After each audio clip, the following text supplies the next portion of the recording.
For this week's project, we're going to be building a single page news feed. We want to be able to scroll through and see a variety of different news items that you've found on the internet. So the first thing we need to do is to find a source that you can pull 5 different simple news items from. You can find these from any news website that you want. This is the Associated Press. The Associated Press pulls all of their information and sends it to a lot of different places. So apnews.com is a great place. I found mine from The Onion. Now, this isn't real news, it's satire, but it's a lot of fun. You can find some fun things with it. There's CNN, there's Fox, anything that you want. Oh, it's playing me an ad right now. Ha. Yeah, Fox News.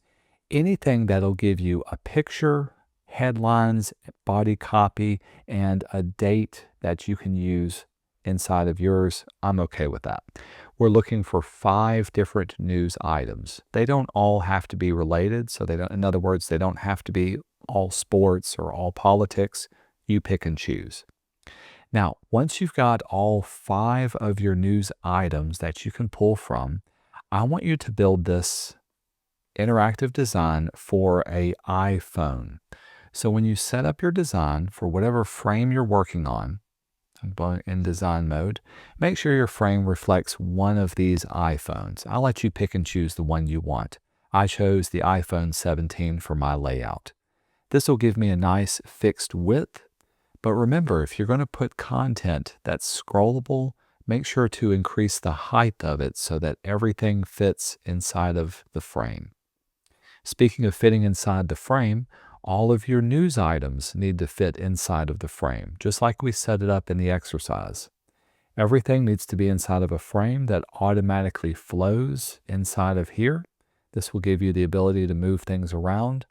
But I do want to have at least one top story or feature story. So make something that breaks the auto layout and have that somewhere in your design. Finally, inside of your entire layout, I want you to have a toggle switch that'll swap all of the content from a light mode to a dark mode. This means I want the background to swap over to a darkish color and have all of the text automatically reformat to be a lighter color in contrast. You can choose whatever colors you want. You can stay on theme with whatever news source you're bringing it in. You can design out your page however you want, including how you want your little switch to appear or if you want to have any other content as well.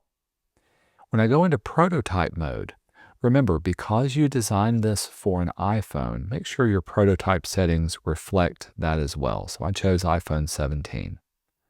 When I turn on my prototype, here's what it looks like. So I can scroll through and see all my content, and I can click on my switch, and you can see how it swaps up the background and swaps it over to here. Now, I didn't do it for all of these down here, so this isn't completed, but this one did it correctly. The text and the background changed their color appropriately.